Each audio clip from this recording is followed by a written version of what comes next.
700 rental homes are hitting the sales market every single day right now. Every single day. Not because landlords are upgrading their portfolios. Not because they've found something genuinely better. Because they are done. They are getting out. And the places where that is happening fastest are not the ones you think. Because here is the thing nobody is saying out loud. The cities with the most dramatic rent falls in 2026 are not Burnley, not Hull, not some post-industrial northern town with boarded-up shopfronts. The data, actual Office for National Statistics figures, Hamptons Estate Agents Lettings Index, TwentyCi sales data, points somewhere completely different, somewhere that will genuinely catch you off guard. And that matters whether you are renting right now, thinking about buying, or just trying to make sense of what is happening to UK housing. Because the story the data is telling is not the one you have been sold. A broker survey cited by Landlord today estimated around 93,000 buy-to-let landlords sold up and left the market in 2025 alone. The Renters' Rights Act 2025 received royal assent in October, abolishing Section 21, no-fault evictions, and ending fixed-term tenancies from May of this year. Landlords, especially those holding expensive, low-yielding properties in the wrong parts of the country, looked at the new rules, looked at their mortgage costs, and quietly decided they were done. The question is where exactly they are leaving, and where rents are actually dropping as a result. Here are the 9 places where the evidence is clearest, and the answers are going to catch you off guard. Number 1. Aberdeen. After the North Sea oil price crash of 2014, Aberdeen lost its economic engine virtually overnight. Rents, which had been among the highest outside London during the boom years, started falling sharply. According to Citylets' 5-year rental data, Aberdeen experienced cumulative rent declines of over 20% between 2015 and 2020. The city became one of the few places in the UK where renting actually got cheaper over time. While rents stabilised somewhat during the pandemic era and edged modestly back upward, the Office for National Statistics puts current average rents at around £858 per month, up just 1.9% in the year to April 2026. The house price story tells a completely different and far grimmer tale. UK House Price Index data shows Aberdeen house prices fell 7.4% in the single year to December 2025. That was the largest house price fall of any UK city that year. What that means for landlords is brutal and simple. Rental income barely keeping pace with inflation, property values declining year after year, and mortgage costs that have more than doubled since 2021. The maths simply does not add up for most landlords holding Aberdeen property.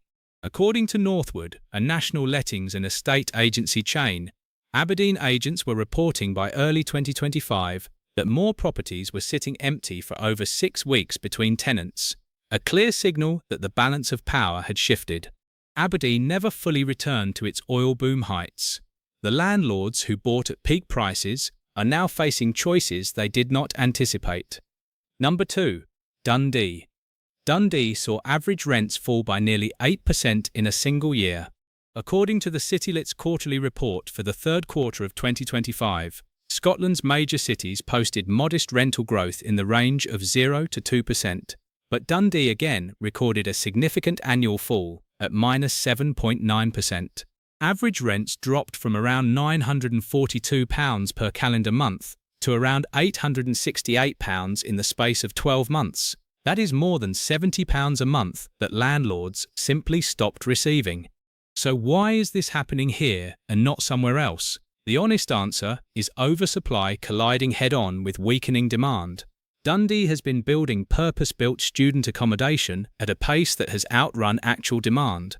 And as international student numbers softened, a trend the Higher Education Policy Institute flagged in its April 2026 analysis as a growing national concern for student-heavy provincial markets, that shiny new accommodation found itself competing fiercely for a smaller pool of tenants. Landlords holding traditional flats near the universities suddenly found themselves up against brand new developments offering ensuite rooms and communal gym access for comparable money.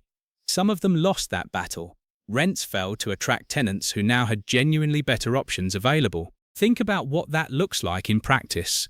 If you are a small landlord in Dundee with a 2-bedroom flat and a mortgage, you are now earning significantly less than you were 12 months ago. Some of them walked. Tenants who can shop around are in a genuinely better position. But Dundee is just the opening act. Number 3, Brent. Now we move to London, and this is where the numbers get genuinely startling. The London Borough of Brent recorded the largest confirmed rent fall of any UK local authority in the most recent Office for National Statistics data. Average rents in Brent dropped from around £2,107 per month to £1,933, a fall of 8.3% in the 12 months to January 2026.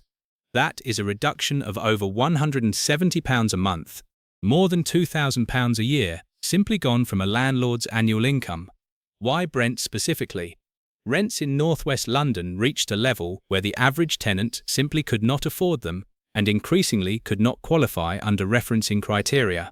The Fitzrovia News, a London community publication, reported in August 2025 that average rents in all 32 London boroughs had breached the affordability threshold. When rents consume more than 42% of net income, you hit a wall. Tenants either leave, double up, or negotiate hard. In Brent, they did all three. Add to that the surge in ex-rental properties hitting the sales market. According to TwentyCi, nearly 20% of all homes listed for sale in London in the first quarter of 2025 had been rental properties at some point in the previous 3 years. Suddenly, there were significantly more properties competing for fewer tenants who could actually afford them. Rents fell, and then they kept falling. Number 4. Camden. Camden is one of London's most desirable and well-connected areas, which makes its rent fall all the more significant as a signal of what is really happening. The Office for National Statistics Price Index of private rents shows Camden rents declined by 6.5%, with average rents dropping from around £2,840 per month to approximately £2,654. That is a fall of close to £200 a month in one of the most coveted postcodes in the country. Here is what nobody tells you about high-prestige rental markets. They can be more vulnerable, not less. Camden has a significant concentration of high-end flats bought by investors during the era of ultra-low interest rates, properties purchased primarily for capital appreciation, with rental income treated almost as a bonus on top. Now, with mortgage rates still markedly elevated compared to the pre-2022 environment, those same investors are facing a completely different equation. Some of them are selling up. When a lot of them sell simultaneously, rents fall to fill the void in the market. There is also a generational shift reshaping London demand.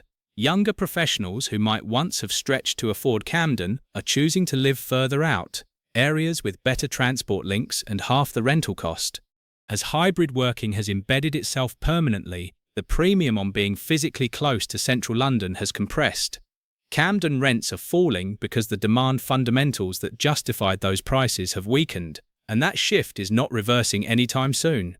Number 5. Westminster. Westminster is the heart of the capital, the political centre, the tourist centre, the home of Parliament and Buckingham Palace and Mayfair. It is, by most measures, the last place you would expect to see rents going backwards. And yet here we are.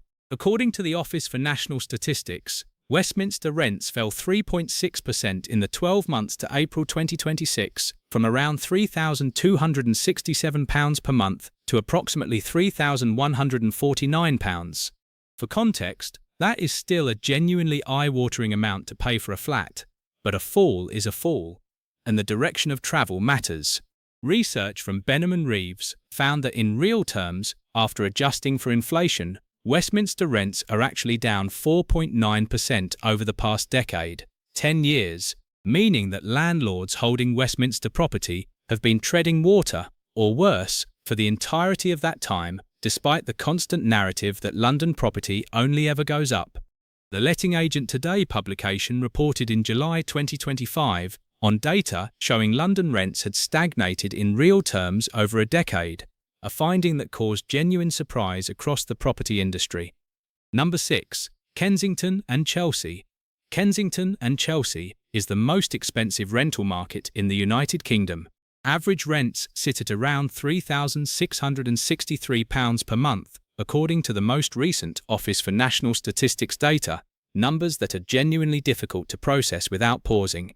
And yet, rents here also fell by 1.8% in the 12 months to April 2026.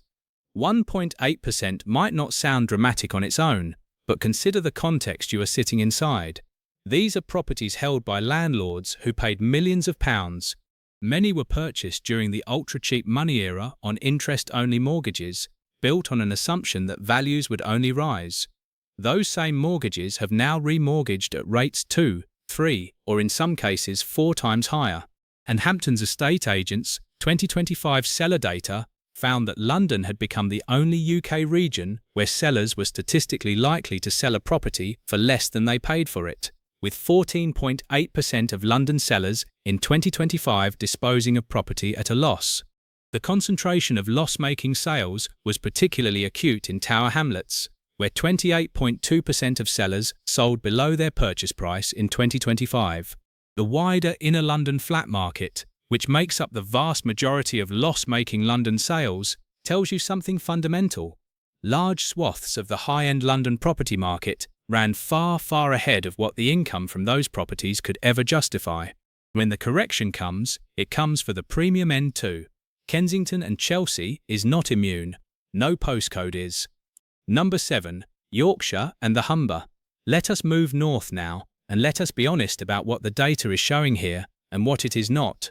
Hamptons Estate Agents' end of 2025 lettings index shows that newly agreed rents across the Yorkshire and the Humber region fell by 1.4% year-on-year by the close of last year.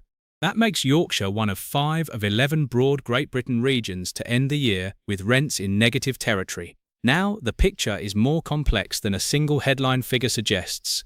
The Office for National Statistics data at local authority level still shows parts of Yorkshire, Bradford and Hull in particular, with rents that are still rising. So the regional fall is real, but it is concentrated. The most credible explanation is that Leeds city centre and central Sheffield, both of which saw significant volumes of build-to-rent development and purpose-built student accommodation construction in recent years, are the specific submarkets pulling the regional average into negative territory. Here is what that looks like on the ground. Thousands of new flats delivered into city centre postcodes, offered alongside older, less energy-efficient private stock. Landlords holding Victorian terraces find themselves competing against brand new managed buildings with concierge services and utility packages included. Some cannot compete on quality, so they compete on price. Regional averages edge downward as a result. Rightmove's rental trends tracker for the fourth quarter of 2025 showed outside London advertised rents fell 1.1% in the quarter, the second quarterly fall in 5 years. Number 8. The South East of England, home to some of the wealthiest commuter belts outside the capital, recorded falling rents in 2025. Hamptons Estate Agents' lettings index for the end of 2025 shows newly agreed rents in the South East declined by 1% year-on-year.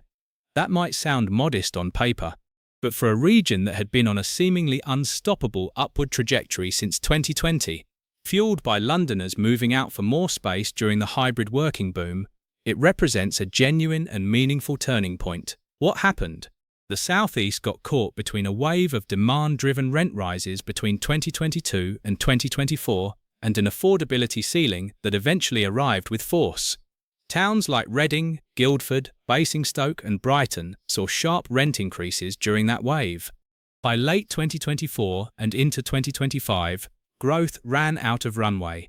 Tenants started weighing up whether they were genuinely saving money by being in Guildford at £2,000 a month versus somewhere cheaper entirely.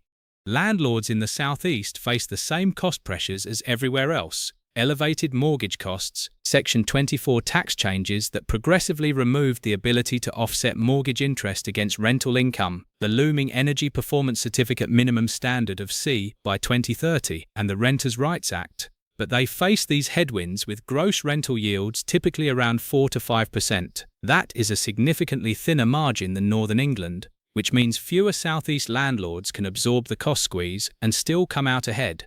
According to Hamptons Estate Agents' year-to-date 2026 data, landlord buyers made up just 9.1% of all purchases in southern England versus 25.3% in the northwest. The investment capital is flowing away from the southeast, slowly but measurably. Number 9. The East Midlands. The East Midlands closes this list as a region where the rental market has quietly moved into negative territory, and where the dynamics playing out carry an important broader message about where the UK private rental sector is heading. Hamptons Estate Agents' end of 2025 lettings index shows newly agreed rents in the East Midlands fell by 0.2% year-on-year, barely negative on the surface. But Hamptons' own autumn 2025 market insight forecast explicitly states that the East of England, South West and East Midlands were all expected to move further into negative territory during early 2026, as the effects of the Renters' Rights Act 2025 fully fed through into market behaviour. Focus on Nottingham and Leicester as the cities driving this trend. Both have seen significant build-to-rent development and student housing construction in recent years. Nottingham in particular introduced one of the most extensive selective licensing schemes for houses in multiple occupation in England, contributing to a notable shakeout of smaller landlords who found the compliance costs prohibitive. Letting Agent Today reported in October 2025 that agents across England were bracing for a crisis, as 1 in 3 landlords nationally were signalling plans to leave the market, citing the Renters' Rights Bill as their primary concern. In smaller regional cities like Nottingham and Leicester, where the safety net of insatiable demand is thinner than in London, those landlord exits translate more directly and more quickly into market softening. And there is a broader theme running through this entire list worth naming directly. The places where rents are falling are, almost without exception, those where rental yields were already thin, where prices ran ahead of what rents could justify, or where new supply landed at scale. The places where rents are still rising fastest, Middlesbrough, Blackpool, Hull, Burnley, are high-yield markets where even under cost pressure, the maths still works. That division is becoming sharper, not more blurred. So there you have it. 9 places where rents are genuinely falling or under verifiable stress in 2026, and almost none of them are the places you would have guessed at the start of this video. The broader picture is this.